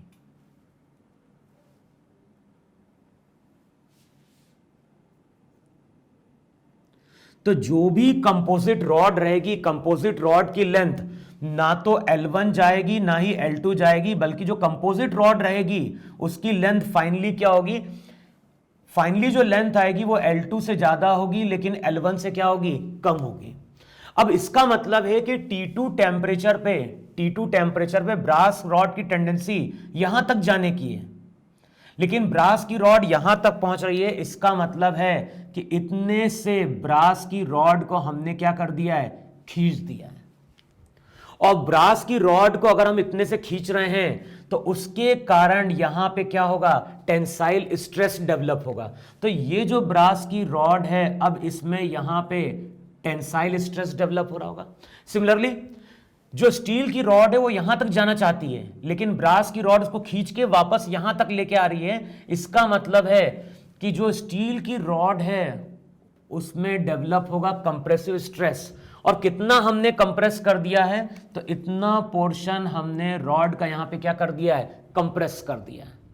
और इससे पहले हमने क्या डिस्कस किया था कि बॉडी की टेंडेंसी अगर फ्री है, बॉडी की टेंडेंसी अगर फ्रीली एक्सपांड करने की है, तब तो वहां पे कोई थर्मल स्ट्रेस डेवलप नहीं होता है। लेकिन हो क्या रहा है, T2 टेम्परेचर पे ब्रास रॉड यहां तक जाने की कोशिश कर रही है, स्टील रॉड यहां तक जाने की कोशिश करी, लेकिन फाइनली लेंथ यहां तक बन रही है। इसका मतलब है कि ब्रास की रॉड को इतना हमने खींच दिया है, और जितने से हमने खींचा है उसके कारण यहां पे क्या डेवलप हो गया, टेंसाइल स्ट्रेस। सिमिलरली स्टील की जो बॉल है, सिमिलरली जो स्टील की रॉड है वो यहां पे इतने से क्या हो रही है, कंप्रेस हो रही है, जिसके कारण यहां पे क्या डेवलप हो रहा है, कंप्रेसिव, जिसके कारण ऊपर वाली रॉड में डेवलप हो रहा है कंप्रेसिव स्ट्रेस। अब फाइनली अगर हम देखेंगे,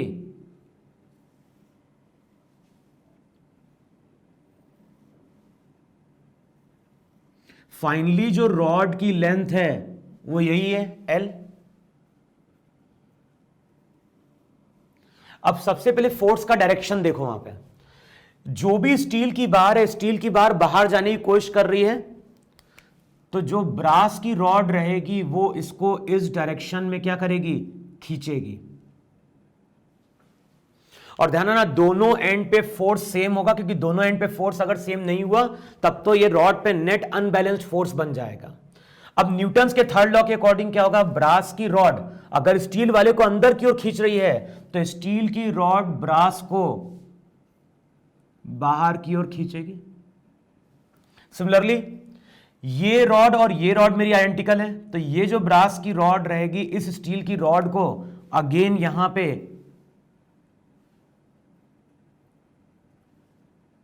अंदर की ओर खींचेगी। और थर्ड लॉ के अकॉर्डिंग नीचे वाली जो स्टील की रॉड रहेगी वो ब्रास की रॉड को बाहर की ओर यहां पे क्या करेगी, खींचेगी। अब जब यहां पे रीस्टोरिंग फोर्स डेवलप होगा तो उसके कारण वहां पे क्या डेवलप होगा, वहां पे डेवलप हो जाएगा इन रॉड्स में स्ट्रेस। अब ये जो डिस्टेंस है इसको मैं डिनोट कर रहा हूं डेल्टा L, और ये जो स्ट्रेन है ये एक तरह से स्ट्रेन बन रहा है, और ये जो स्ट्रेन है ये किसके कारण है, ये है कंप्रेशन के कारण, तो इसको डेल्टा LC से डिनोट कर रहा हूं। यहां पे इतना पोर्शन हमने खींचा है तो यहां पे बॉडी में स्ट्रेन आया है, और ये जो डिस्टेंस होगा इस डिस्टेंस को मैं डिफाइन कर रहा हूं डेल्टा L इंटू क्या हो गया, L। अब सबसे पहले डायग्राम को देखो, अगर मैं डायग्राम को देखूंगा तो सबसे पहले इस लेंथ को चेक करो। अगर मैं यहां पे L लेंथ की बात कर रहा हूं, यहां पे अगर मैं L लेंथ की बात कर रहा हूं तो L लेंथ की वैल्यू क्या होगी, L लेंथ की वैल्यू हो जाएगी L0 प्लस यहां पे L0 plus delta L2 plus वहां पे क्या हो जाएगा, सिमिलरली अगर मैं ऊपर वाले की बात करूं तो यहां से लेके यहां तक की जो लेंथ होगी वो हो जाएगी L0 प्लस डेल्टा L1, और इतने से मैंने इसको क्या किया है, शॉर्ट किया है, तो यहां पे क्या लिखूंगा, माइनस डेल्टा L इंटू क्या हो गया C। इसको बोलो इक्वेशन 1, इसको बोलो इक्वेशन 2। अब इक्वेशन 1 और 2 को अगर इक्वेट करोगे तो रिजल्ट हो जाएगा L0 प्लस, अब डेल्टा L2 का मतलब क्या है, डेल्टा L2 का मतलब है L0 alpha 2 delta T plus equals to यहां पे हो जाएगा L0 डेल्टा L1 का मतलब क्या हो गया, डेल्टा L1 का मतलब हो गया L0 alpha 1 delta T minus delta LC। देखो ये कि नहीं है, ये L0 और ये L0 वाली टर्म मेरी क्या हो गई, कैंसिल आउट हो गई वहां पे। अब कौन सी चीज ज्यादा है, तो हम लोग ऑलरेडी बोल चुके हैं वहां पे कि जो भी अल्फा 1 है वो ग्रेटर देन क्या है, अल्फा 2 है। तो टर्म को सेपरेट आउट करो, टर्म को सेपरेट आउट करोगे तो रिजल्ट हो जाएगा L0 delta T, L0 delta T bracket में आ जाएगा अल्फा 1, इधर हो जाएगा कितना, माइनस अल्फा 2, और इस साइड की जो टर्म होगी वो डेल्टा LL, इसको इधर लेके आओ तो साथ में क्या आएगा, डेल्टा LC। देखो ये कि नहीं वहां पे। अब इक्वेशन को हमें क्या करना है, सेपरेट आउट करना है यहाँ पे। तब जब इक्वेशन सेपरेट आउट करोगे तो ये वाली टर्म यहाँ पे ऐड हो जाएगी और ये वाली टर्म वहां पे क्या होगी, सबट्रैक्ट होगी। अब डेल्टा एल क्या है, डेल्टा एल मेरा वहां पे क्या है, वो पोर्शन है जिससे रॉड को हमने क्या किया है, खींचा है।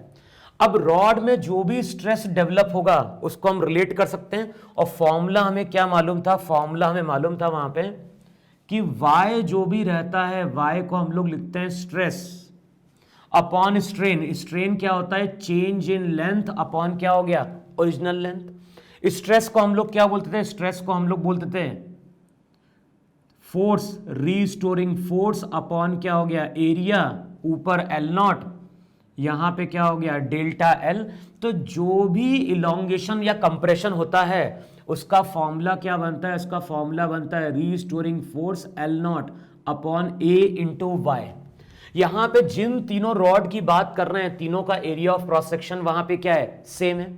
अब डेल्टा एल, अब इस टर्म को देखो, ये यहां पे वो पोर्शन है जितने से ब्रास की रॉड को हमने क्या किया है, इलोंगेट किया है। अब ब्रास की रॉड में रीस्टोरिंग फोर्स कितना डेवलप हो गया, तो वो डेवलप हो गया 2F। तो रीस्टोरिंग फोर्स ओरिजिनल लेंथ कितनी थी, L नॉट अपॉन क्या हो गया, A into Y1 plus delta LC. Delta LC उतना पोर्शन है जितने से ऊपरी रॉड को मैंने क्या किया है, शॉर्ट किया है। तो अब जो स्ट्रेस डेवलप होगा वो हो जाएगा वहां पे कितना, F by A original length L naught, और जो यंग मॉडुलस रहेगा, ध्यान, अच्छा नीचे वाले का y2 था और ऊपर वाले का मेरा क्या था, y1 था। चेक कर लेना पे किसको अल्फा 1 लिया है, किसको अल्फा 2 लिया है। इसको हमने अल्फा 2 लिया है, इसको अल्फा 1, तो ऊपर वाले का y1 है, नीचे वाले का y2 है, और ये किसके बराबर, L not delta T alpha 1 minus alpha 2। L not वाली टर्म मेरी कैंसिल आउट होगी, तो रिजल्ट वहां पे फाइनली क्या बनता है, 2F upon AY2 plus F upon AY1 किसके बराबर, delta T into alpha 1 minus alpha 2। तो यही मेरा यहां पे क्या है, रिजल्ट है। तो जब न्यूमेरिकल हमें सॉल्व करना होगा कंपाउंड बार का, तो इसी तरह से हम वहां पे क्या करेंगे, सॉल्व करेंगे। स्ट्रेस क्यों डेवलप हो रहा है, स्ट्रेस डेवलप हो रहा है क्योंकि इसकी टेंडेंसी यहां तक जाने की, और इसको हमने यहां पे क्या किया, एक तरह शॉर्ट किया है। ब्रास वाली रॉड की टेंडेंसी यहां तक जाने की, और इसको हम क्या कर रहे हैं, खींच रहे हैं, जिसके कारण मिडिल वाली रॉड में क्या डेवलप हो गया है, टेंसाइल स्ट्रेस डेवलप हो गया है। तो इस रिजल्ट को नोट डाउन करो, और आगे देखोगे तुम लोग के मॉड्यूल में या फिर एससी वर्मा में देखोगे तो वहां पे भी क्वेश्चन है थर्मल एक्सपांशन में, तो वहां पे इन्हीं रिजल्ट्स को हमें क्या करना है, यूज करके न्यूमेरिकल क्या करना है, सॉल्व करना है वहां पे। तो नोट डाउन करो इसे। अब देखो नेक्स्ट यहाँ पे क्वेश्चन देखो, नेक्स्ट प्रॉब्लम में क्या बोल रहा है कि हमारे पास एक रॉड है, जो भी रॉड है ए बी सी डी, यानी रॉड एक सिंगल ही है, लेकिन इस सिंगल रॉड के डिफरेंट डिफरेंट पोजीशन पे हम डिफरेंट डिफरेंट फोर्स क्या कर रहे हैं, अप्लाई कर रहे हैं। जैसे अगर ए एंड पे देखें तो 5 टन का फोर्स अप्लाई कर रहे हैं, बी पे अगर देखोगे तो 3 टन का फोर्स अप्लाई कर रहे हैं, सी पे 1 टन का फोर्स अप्लाई कर रहे हैं, डी पे हम 1 टन का फोर्स अप्लाई कर रहे हैं। जो भी बार है इसका area of cross section 10 centimetre square है, Young modulus of elasticity 8 into 10 to the power 2 ton per centimetre square. Question में हमें फाइंड आउट क्या करना है, हमें फाइंड आउट करना है टोटल इलोंगेशन। अब देखो यहां पे अगर मुझे टोटल इलोंगेशन फाइंड आउट करना है तो मुझे फॉर्मूला तो वही यूज करना है। y का मतलब क्या होता है, y का मतलब है स्ट्रेस, स्ट्रेस का मतलब होता है restoring force upon area, strain का मतलब होता है change in length upon original length. लेकिन इस केस में इस फॉर्मूले को हम डायरेक्ट इसलिए नहीं अप्लाई करेंगे क्योंकि हर पोर्शन में रीस्टोरिंग फोर्स क्या होगा, डिफरेंट होगा। जैसे अगर मैं बात कर रहा हूं किसकी, मान लो ये बात कर रहा हूं ए बी रॉड की, अगर मैं ए बी रॉड की बात करूं, एक चीज और ध्यान रखना, इस रॉड के डिफरेंट डिफरेंट पॉइंट्स पे डिफरेंट डिफरेंट फोर्स लग रहे हैं, लेकिन अगर इस रॉड को अगर देखोगे तो नेट फोर्स लेफ्ट की ओर 5 टन है, राइट की ओर भी क्या है, 5 टन है। इसका मतलब है कि जो भी रॉड है इस रॉड पे नेट फोर्स क्या है, 0 है। अब मैं अगर सेक्शन ए बी की बात कर रहा हूं तो देखो वहां पे सेक्शन ए बी को, अगर सेक्शन ए बी को देखोगे तो इस डायरेक्शन में 5 टन का फोर्स। अब बी के इस साइड देखो, बी के राइट साइड जितने भी फोर्स होंगे सबको ऐड कर दो, 3 + 1 + 2, तो यहां पे कितना 5t। अब जितना एक्सटर्नल फोर्स होगा उतना ही यहां पे क्या होगा, रीस्टोरिंग फोर्स होगा। जो भी इलोंगेशन होता है, इलोंगेशन का फॉर्मूला क्या था, F × L0 अपॉन क्या होता है, A × Y। तो अगर ए बी रॉड में इलोंगेशन कितना है, डेल्टा L1 है, तो डेल्टा L1 क्या हो जाएगा, F की वैल्यू हो जाएगी 5t। लेंथ कितनी हो गई, सेंटीमीटर में दिया, इसको सेंटीमीटर पुट कर दो तो ये हो जाएगा 5t × 60 अपॉन एरिया भी सेंटीमीटर स्क्वायर में पुट कर दो 10 × y की वैल्यू बाद में हम क्या कर देंगे, पुट कर देंगे वहां पे। सिमिलरली अगर मैं बात कर रहा हूं किसकी, बीसी पोर्शन की, अगर बीसी पोर्शन को देखोगे तो देखो बी के लेफ्ट साइड देखो, बी के लेफ्ट साइड देखोगे, इधर 5 टन, इधर कितना है 3 टन, तो नेट यहां पे कितना बन रहा है, नेट यहां पे बन रहा है 2 टन। सिमिलरली सी के राइट साइड देखोगे तो यहां पे भी नेट फोर्स कितना 2 टन। इसका मतलब है कि यहां पे जो रीस्टोरिंग फोर्स डेवलप होगा उसकी वैल्यू भी कितनी 2t। अब यहां पे अगर इलोंगेशन डेल्टा L2 है तो डेल्टा L2 की वैल्यू हो जाएगी 2t। लेंथ कितनी वहां पे 100 सेंटीमीटर अपॉन एरिया 10 × क्या हो गया y। सिमिलरली अगर मैं बात कर रहा हूं किसकी, CD बार की, अगर CD बार को अगर देखोगे तब चेक करो यहां पे, इधर 5 टन का फोर्स, इधर 3t, इधर t, सबट्रैक्ट करोगे तो इस डायरेक्शन में नेट फोर्स कितना आएगा 1t। 5 लेफ्ट की ओर, 3 + t राइट की ओर, तो नेट फोर्स लेफ्ट की ओर 1 टन, राइट साइड भी कितना। तो इस रॉड में अगेन यहां पे क्या होगा, इलोंगेशन होगा। ध्यान है, इस केस में सभी रॉड में इलोंगेशन हो रहा है, लेकिन मान लो अगर फोर्स इस तरह से अप्लाई करते ही किसी एक रॉड में कंप्रेशन हो रहा होता तो फिर दो को हमें ऐड करना पड़ता, कंप्रेशन टर्म को क्या करना पड़ता, सबट्रैक्ट करना पड़ता। इस केस में क्या हो रहा है, तीनों ही पोर्शन में इलोंगेशन हो रहा है। अब इलोंगेशन कितना हो गया, इलोंगेशन हो गया 1t इंटू ओरिजिनल लेंथ कितनी हो गई 120 अपॉन एरिया इंटू क्या हो गया y। जो भी टोटल इलोंगेशन होगा वो होगा delta L1 + delta L2 + delta L3। तो रिजल्ट हमारा क्या निकल के आ जाएगा, रिजल्ट नीचे कॉमन आ जाएगा 10 × y। ऊपर वाली टर्म क्या हो गई 5 × 6, तो मल्टीप्लाई कर दो वहां पे, तो ये हो गया 300t। फिर ऊपर वाली टर्म कितनी हो गई 200 टन। फिर यहां पे कितना आ गया, यहां पे आ गया 120 टन। अब इसकी यूनिट चेक करो वहां पे, अगर हम यूनिट देखेंगे तो देखो ये तुम्हारा यहां पे क्या था, ये तुम्हारा टन में था, ये तुम्हारी लेंथ किस में है सेंटीमीटर में, ये सेंटीमीटर स्क्वायर, और जो भी y है y की वैल्यू किस में हो गई टन सेंटीमीटर स्क्वायर। तो जो रिजल्ट निकल के आएगा अपने आप किस में निकल के आएगा सेंटीमीटर में। तो वैल्यू यहां पे हो जाएगी डेल्टा L 1/10 × y कितना हो गया 800। रिजल्ट अगले स्टेप में क्या हो गया 3 + 2 500 दैट इज 620।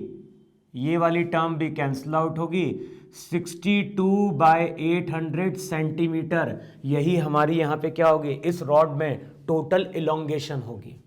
तो कई बार इसको हम ये भी बोलते हैं कि सिस्टम ऑफ वेरिएबल फोर्स। जो भी रॉड है उसके हर पॉइंट पे हम फोर्स क्या कर रहे हैं, डिफरेंट अप्लाई कर रहे हैं। और फोर्स अगर हम डिफरेंट अप्लाई करेंगे तो हर सेक्शन में इलोंगेशन या कंप्रेशन भी क्या होगा, डिफरेंट डेवलप होगा। तो इसी तरह से वहां पे हम हर सेक्शन में इलोंगेशन या कंप्रेशन फाइंड आउट करेंगे और सबको साइन के साथ क्या कर देंगे, ऐड कर देंगे। इलोंगेशन होगा तो पॉजिटिव लेके चलेंगे, कंप्रेशन रहेगा तो इसको क्या लेके चलेंगे, नेगेटिव लेके चलेंगे। तो चेक कर लो इसको वहां पे आंसर आ रहा है कि नहीं आ रहा है इतना। अब देखो नेक्स्ट प्रॉब्लम को देखो, नेक्स्ट प्रॉब्लम में क्या बोल रहा है कि हमारे पास एक रिंग है, रिंग का रेडियस r है, और जो भी रिंग है, रिंग को हम हॉरिजॉन्टल प्लेन में रोटेट करा रहे हैं about its axis with angular velocity omega.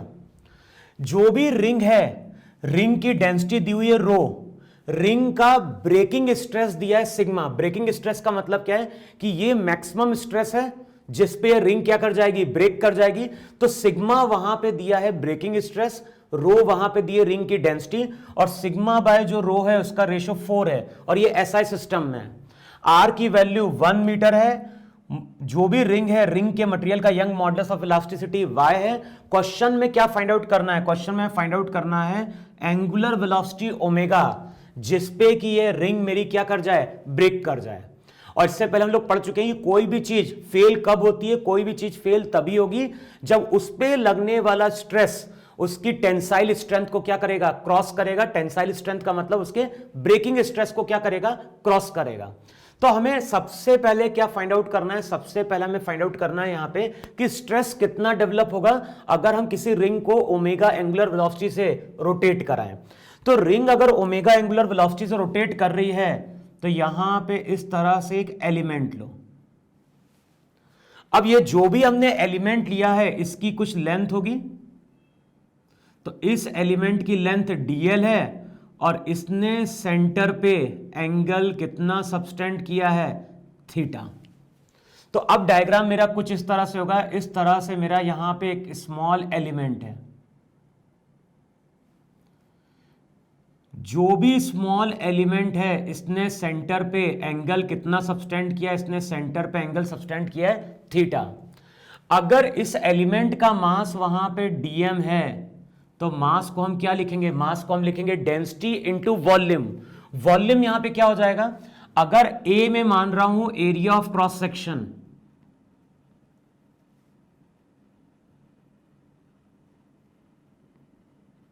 जो भी रिंग है रिंग का एरिया ऑफ क्रॉस सेक्शन मैंने कितना लिया, A, तो मास जो रहेगा, मास हो जाएगा डेंसिटी इंटू वॉल्यूम, तो ये हो जाएगा A इंटू DL।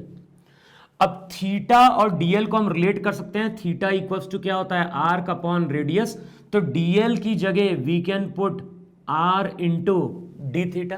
तो डीएल की जगह अगर पुट कर दूं आर डी थीटा तो रिजल्ट हो जाएगा रो इंटू ए। डीएल की जगह लिख दो वहां पे आर डी थीटा। अब अगर कोई ऑब्जर्वर इनर्शियल फ्रेम से देख रहा है तो उसको ये एलिमेंट सर्कुलर पाथ पे मूव करता हुआ दिखाई दे रहा है। एलिमेंट मेरा वहां पे कैसा है, बहुत स्मॉल है। तो एलिमेंट अगर स्मॉल होगा तो ये जो एंगल आएगा थीटा, ये एंगल भी मेरा कैसा होगा, स्मॉल होगा। अब देखो, चाहो तो अगर स्मॉल एंगल को हम लोग डी थीटा से भी क्या करते हैं, डिनोट करते हैं। तो चाहो तो इस एंगल को हम क्या लिख दें, डी थीटा। तो यहां पे भी क्या हो जाएगा, तो डीएल जो रहेगा, डीएल हो जाएगा आर डी थीटा। अब इस साइड का जो रिमेनिंग पार्ट रहेगा वो इस पे टेंशन इस डायरेक्शन में अप्लाई करेगा, और इस साइड का जो पार्ट रहेगा वो भी टेंशन उसके ऊपर इस डायरेक्शन में अप्लाई करेगा। दोनों साइड का टेंशन सेम होगा क्योंकि नेट फोर्स हमें अलोंग द टेंजेंट क्या चाहिए, 0। अब ये एंगल अगर डी थीटा है तो चेक करो ये एंगल कितना हो जाएगा, ये एंगल हो जाएगा मेरा डी थीटा बाय 2। ये एंगल अगर डी थीटा बाय 2 होगा तो ये एंगल भी डी थीटा बाय 2 होगा। सिमिलरली यहां पे भी अगर देखोगे तो ये एंगल भी कितना, डी थीटा बाय 2। ये एंगल अगर डी थीटा बाय 2 होगा तो ये एंगल यहां पे कितना हो गया, 90 minus D theta by 2। T को रिजॉल्व करोगे तो टी का एक कंपोनेंट इस डायरेक्शन में आएगा T cos D theta by 2। इस डायरेक्शन में भी कितना आ गया, T cos D theta by 2। अब एलिमेंट का साइज मेरा स्मॉल है तो यहां पे जो फोर्स आएगा इस डायरेक्शन में वो आएगा वहां पे T sine D theta by 2। इस डायरेक्शन में भी कितना आ गया, T sine D theta by 2। जिस एलिमेंट की हम बात कर रहे हैं ये तो हमने माइक्रोस्कोपिक लेवल पे डायग्राम ड्रॉ किया है। प्रैक्टिकली अगर हम देखेंगे तो प्रैक्टिकली जो एलिमेंट है वो मेरा इतना स्मॉल है, और एलिमेंट अगर इतना स्मॉल होगा तो ये जो फोर्स रहेगा ये फोर्स अप्रोक्सीमेटली कहां जाएगा, टुवर्ड्स द सेंटर। तो इक्वेशन हो जाएगी 2t sign D theta by 2। जो भी नेट फोर्स होता है टुवर्ड द सेंटर उसको हम क्या लिखते हैं, m into R into omega square. अब ट्रिग्नोमेट्री यूज करो, एंगल अगर स्मॉल है तो साइन थीटा अगर एंगल स्मॉल होता है तो साइन थीटा को हम लोग क्या लिखते हैं, थीटा। तो साइन डी थीटा बाई 2 ये हो जाएगा D theta by 2 DM. DM का मतलब हो गया rho into A into R D theta into R omega square. अगले स्टेप में 2 वाली टर्म भी कैंसिल आउट होगी, डी थीटा वाली टर्म भी कैंसिल आउट होगी, और जो भी टेंशन टी डेवलप होगा इस रिंग में उसकी वैल्यू हो जाएगी rho into A into R square into omega square. अब टी मेरा वहां पे क्या है, टी मेरा रीस्टोरिंग फोर्स है और वो एरिया ऑफ क्रॉस सेक्शन में परपेंडिकुलर है। तो टी अपॉन ए ये क्या रिप्रेजेंट कर रहा होगा, ये रिप्रेजेंट कर रहा होगा टेंसाइल स्ट्रेस जो कि इस रिंग में क्या हो रहा है, डेवलप हो रहा है। जो भी टेंसाइल स्ट्रेस है वो किसके बराबर निकल के आ रहा है, वो निकल के आ रहा है rho into R square into क्या हो गया, ओमेगा स्क्वायर। सिग्मा बाय रो। अच्छा इस चीज को और देखो, यहां पे जो भी मेरा टेंसाइल स्ट्रेस निकल के आ रहा है अभी, वो निकल के आ रहा है रो आर स्क्वायर ओमेगा स्क्वायर। रो तो मेरा यहां पे क्या है, कांस्टेंट है।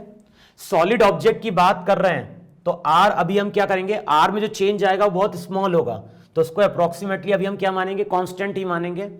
अब अगर मैं ओमेगा को इंक्रीज कराऊंगा तो क्या होगा, जैसे जैसे ओमेगा इंक्रीज करेगा टेंसाइल स्ट्रेस भी क्या होगा, इंक्रीज करेगा। और एक टाइम आएगा जब ये स्ट्रेस ब्रेकिंग स्ट्रेस के क्या होगा, बराबर हो रहा होगा। और क्वेश्चन में क्या गिवन है कि जो ब्रेकिंग स्ट्रेस और रो है उसका रेशियो वहां पे कितना दिया है, 4।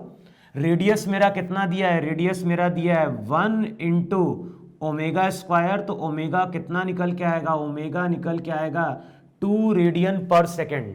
इसका मतलब है कि इस रिंग को जैसे ही मैं 2 रेडियन पर सेकेंड से रोटेट करना स्टार्ट करूंगा, ये रिंग, ये जो रिंग रहेगी वो ब्रेकिंग स्ट्रेस को क्रॉस कर जाएगी और जो मटेरियल रहेगा वो हमारा क्या होगा, फेल कर जाएगा।